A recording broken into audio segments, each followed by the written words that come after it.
Hi everyone, so welcome to this week's video and welcome to my green screen. I actually did a bit of recording this week for the university which needed the green screen, and I thought let's keep it up and I will use it to visit virtually a few places on campus. So if you're new to the channel, my name is Caroline. I'm a UK Physics University lecturer, and when I started making videos about being a lecturer, I thought I could share a bit about the daily life, take you around the campus as I was going about my day-to-day activities, and of course all of that had to change. So thank you so much if you've been involved in helping keep us all safe and helping the society get through this horrible COVID pandemic situation.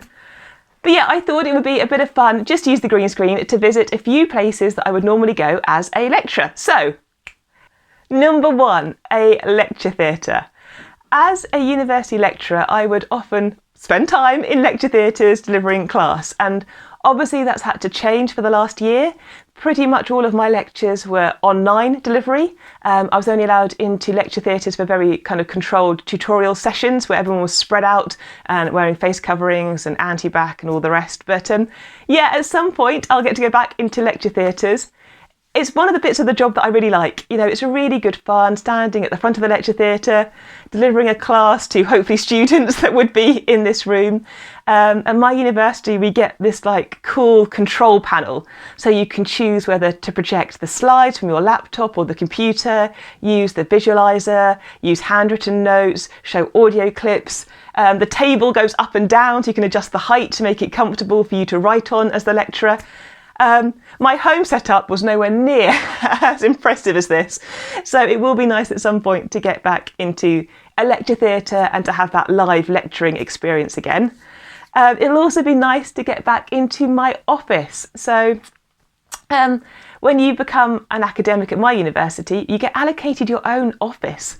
And this was so cool. I remember coming across from industry to academia, and in industry we worked in open plan offices where I was, and that meant, you know, it was quite easy to talk to people. There were some smaller offices, but there were some open plan areas as well.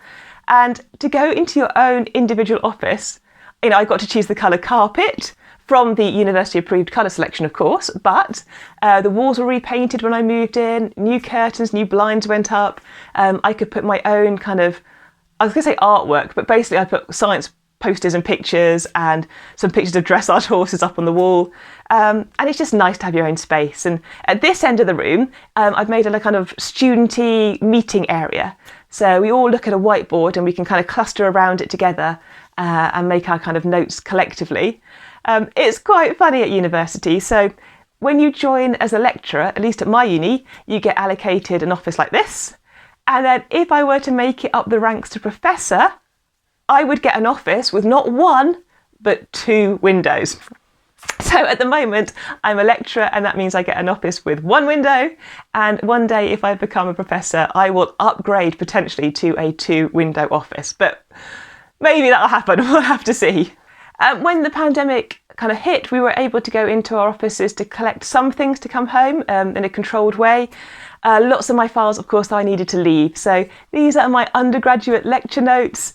They are arranged by subject across all the years. I know I was that person at the end of my lecture courses who actually catalogued my own lecture notes. But as a university lecturer, it's so nice to have this. You know, this is so, it's like a kind of a safety blanket.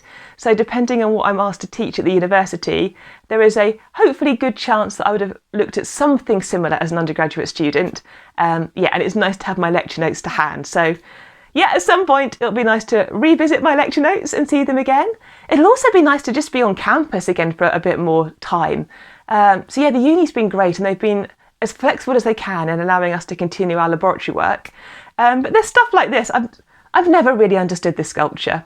I don't know what it's trying to say about a fish riding a bike, whether we should believe in the impossible. I just don't know. But moments like this and walking around campus and seeing art and seeing sculptures, you know, it's all part of the academic experience. And maybe I don't personally understand the deep significance of each of these pieces of artwork, but it's nice to be on an environment on a campus where there is this kind of level of design and art. So yeah, at some point that'll be fun to get back onto the campus. These evenings or afternoons, This is so much fun. So for our PhD students, when we've got external speakers coming in, sometimes we have career events and we have kind of companies come in to talk about placements. Inevitably, we get pizzas. Now, students can eat pizza very, very quickly. If you go to these meetings within the first 7 minutes, 8 minutes, you've got a chance of getting some pizza. Any later than that, and I reckon the pizza supplies will be right down there. To be fair, academics can eat pizza very quickly too. I've seen staff eat pizza pretty quick. But yeah, this is one of the fun kind of moments on campus. So that will be nice to get back into. Away from the pizza party, of course, exams completely changed in 2020. So normally in exam season, these signs would pop up around campus.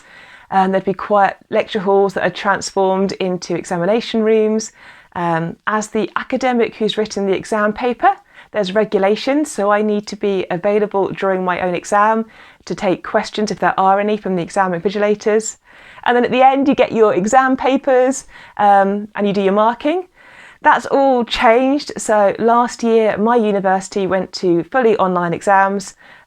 These changed then from being closed book to open book exams. I actually made a video last summer about open book exams and how to get ready for them. When I look back on it now, the lighting is terrible, the camera angle is not great, but I'll include a link below in case you're coming up to taking any open book exams right now. But yeah, again, at some point this will go back to being exams in a hall. I'm not sure when that will be. So my university have committed to staying with online exams for the summer of 2021, and I guess we'll see what will happen in the autumn. After exams though, then you come into the fun part, so graduation.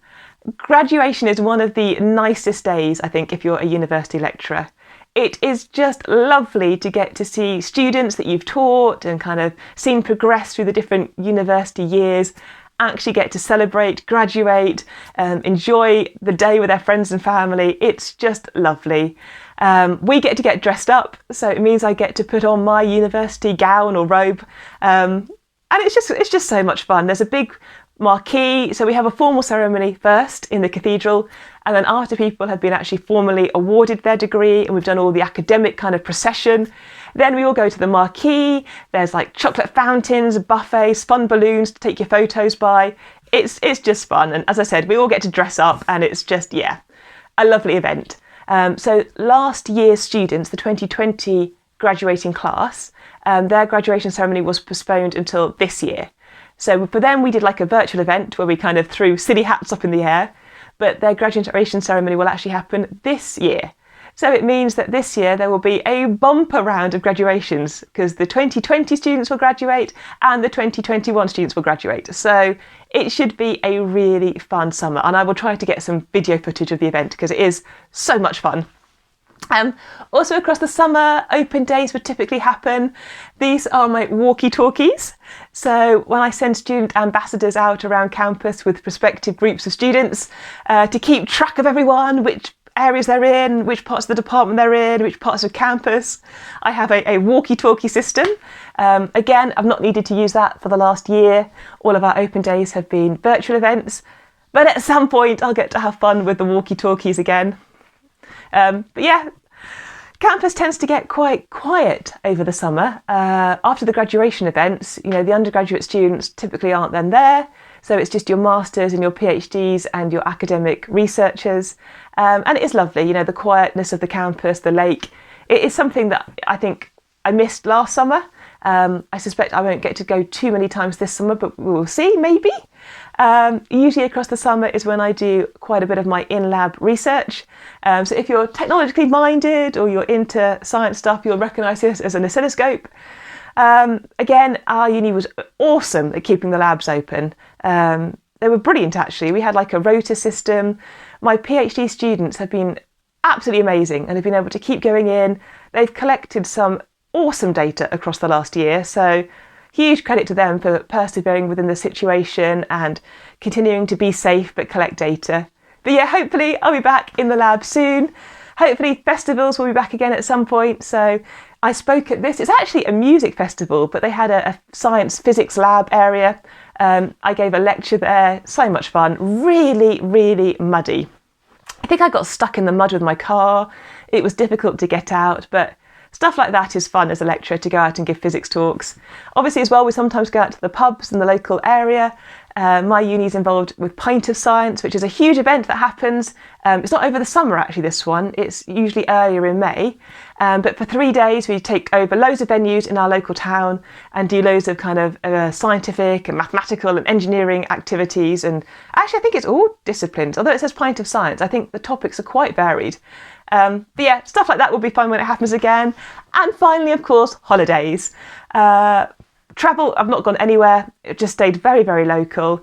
This was from a couple of years ago where I fulfilled an ambition to swim in the Icelandic waters. So this is swimming between 2 tectonic plates, well, snorkeling, and it was absolutely brilliant.